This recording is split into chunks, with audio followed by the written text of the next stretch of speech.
Matthieu chapitre 5, verset 28. Mais moi, je vous dis que quiconque regarde une femme pour la convoiter a déjà commis un adultère avec elle dans son cœur. Nous avons une autre définition de l'adultère selon Jésus-Christ qui dit ceci. Mais moi, je vous dis que celui qui répudie sa femme, sauf pour cause d'adultère, l'expose à devenir adultère, et que celui qui épouse une femme répudiée commet un adultère.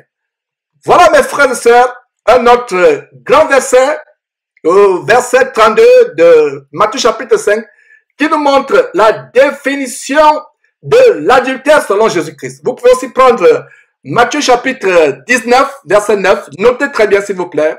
Matthieu chapitre 19, verset 9 qui dit, mais moi Jésus-Christ, mais je vous dis que celui qui répudie sa femme, sauf pour infidélité, et qui en épouse une autre, commet un adultère. Donc voilà des versets que vous pouvez noter au sujet de la deuxième définition de l'adultère qui consiste à épouser une femme divorcée ou épouser un homme divorcé, ou vous-même vous divorcez et vous épousez une autre femme. C'est-à-dire que vous êtes divorcé, votre femme vit ou votre mari vit selon que vous êtes homme ou femme, vous épousez un autre homme ou une autre femme du vivant de votre conjoint avec qui vous vous êtes marié, vous commettez l'adultère. Voilà la deuxième définition de l'adultère sur laquelle nous nous appesantirons dans la 13e partie de cette série qui aura pour titre divorcer et se remarier, c'est commettre l'adultère. Donc, on va se limiter dans la partie d'aujourd'hui sur la première catégorie de l'adultère, la première définition de l'adultère qui consiste à pécher seulement par la pensée, à regarder une femme et à la convoiter dans son cœur. Nous allons nous limiter donc dans la première catégorie de l'adultère. Et dans la partie à venir, partie 13, plaise à Dieu, nous allons nous appesantir maintenant sur comment divorcer et se remarier, c'est commettre l'adultère.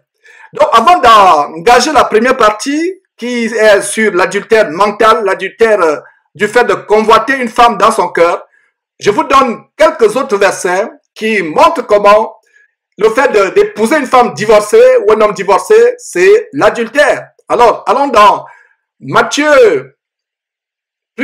Marc chapitre 10, notez tout simplement pour qu'on gagne du temps. On va s'appesantir, plaise à Dieu, sur la partie 13.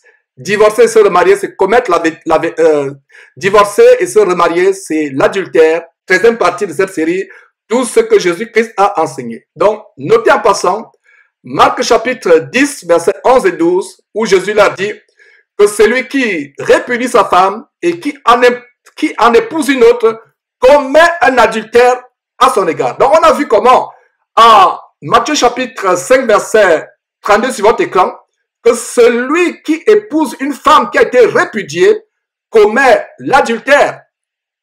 Et en Marc chapitre 10, verset 11 et 12, c'est maintenant le sort d'une personne, d'un homme qui répudie sa femme et qui épouse une autre, commet un adultère à son égard. Et nous avons aussi à Luc chapitre 16, verset 18, où le Seigneur Jésus-Christ dit, quiconque répudie sa femme et en épouse une autre, commet un adultère. Et quiconque épouse une femme répudiée par son mari, commet un adultère. Mes frères et sœurs, voilà la définition de l'adultère selon Jésus-Christ. Peu importe ce que votre pasteur vous dit. Peu importe ce que votre pasteur vous dit. Et aujourd'hui, il y a des pasteurs qui sont divorcés, remariés, et nous avons publié une vidéo il y a quelques jours où nous fermions la bouche à cette femme remplie d'un esprit de Jézabel, Hortense Karambiri, qui est dans une relation adultérine avec Mamadou Karambiri. Son mari, le professeur Abel Cabré, vit toujours.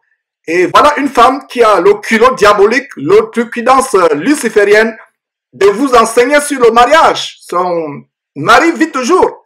Voilà l'adultère. Il y a d'autres faux pasteurs que nous dénonçons qui vivent dans l'adultère. C'est le cas de cet escroc évangélique qu'on a dénoncé, Tala Somba, qui a répudié sa femme et enfants, les abandonnant pour prendre une femme adultérine.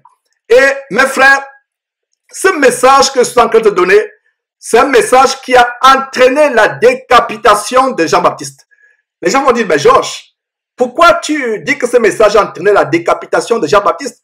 Jean-Baptiste est celui qui a commencé dans la Bible, le premier dans le Nouveau Testament, à prêcher contre le divorce et le remariage. Jean-Baptiste a été le premier, allez lire la Bible, allez lire la parole de Dieu. Jean-Baptiste a été le premier à prêcher contre le divorce et le remariage, contre le divorce et le remariage. Il disait à Hérode, il n'est pas bon pour toi d'épouser, de prendre la femme de ton frère. On peut voir ça dans Matthieu chapitre 14, à partir du verset 1 d'ailleurs. En ce temps-là, Hérode le Tétrarque, ayant entendu parler de Jésus, dit à ses serviteurs, c'est Jean-Baptiste, verset 2, il est ressuscité des morts. Donc le roi Hérode pensait que c'est Jean-Baptiste qui avait été ressuscité des morts. Et la suite du verset dit, et c'est pour cela qu'il se fait par lui des miracles. Et voyons ce qu'Hérode avait fait à Jean-Baptiste, car Hérode, qui avait fait arrêter Jean, l'avait lié et mis en prison à cause d'Hérodias, femme de Philippe, son frère. Voilà comment Hérode avait pris la femme de Philippe, son frère, la femme que Philippe avait répudiée. Et au verset 4, parce que Jean lui disait, il n'était pas permis de l'avoir pour femme. Il n'était pas permis de l'avoir pour femme. Il voulait le faire mourir, mais il craignait la foule parce qu'elle regardait Jean comme un prophète.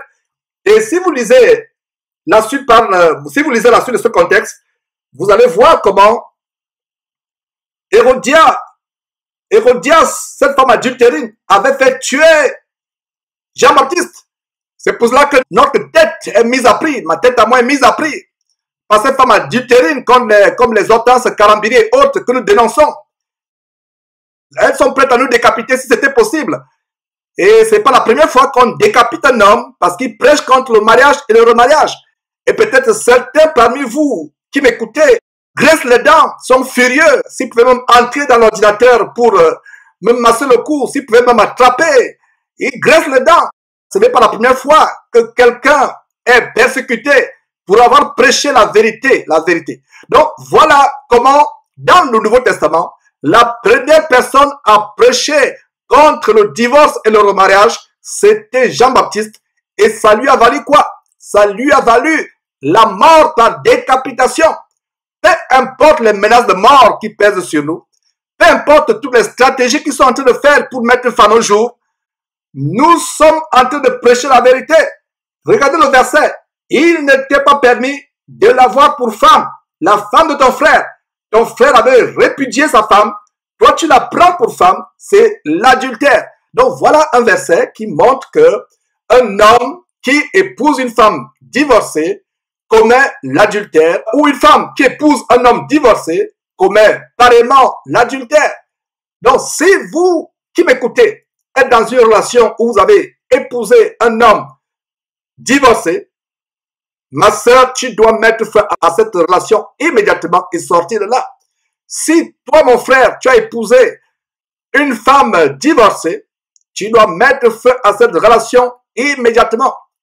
Jean-Baptiste n'a pas dit à Hérode, tu peux continuer à être avec cette femme, repens-toi seulement, demande seulement pardon à Dieu. Ces gens enseignent le contraire de ce que Jean-Baptiste a enseigné.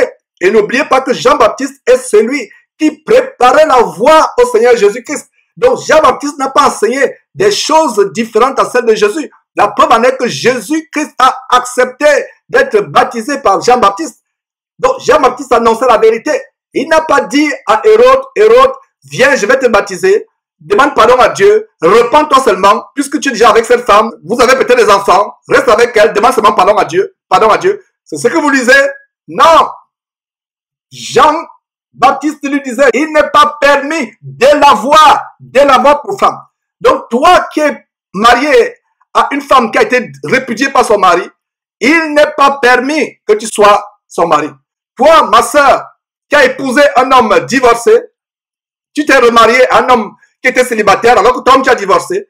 La Bible te dit, à base de Matthieu chapitre 14, verset 4, il n'était pas permis d'avoir cette femme divorcée pour femme. Il n'était pas permis d'avoir cet homme divorcé pour mari. Mets fin immédiatement à ces relations. Si tu veux me décapiter, comme Hérodias a fait décapiter Jean-Baptiste, mais je n'annonce que la vérité. Donc, nous allons nous appesantir sur la deuxième définition de l'adultère, qui consiste à divorcer et se remarier, ou à épouser un homme divorcé ou une femme divorcée. Mais aujourd'hui, nous allons nous arrêter sur la première partie, la première catégorie d'adultère, l'adultère avec les yeux et avec le cœur. Ne manquez pas de vous abonner à notre chaîne YouTube Jésus-Christ TV, en cliquant sur le bouton s'abonner, juste au bas de la fenêtre de cette vidéo. Ainsi, vous recevrez automatiquement nos nouvelles vidéos, et vous ne raterez aucune. Vous connaîtrez la vérité, et la vérité vous affranchira. Jean 8, 32.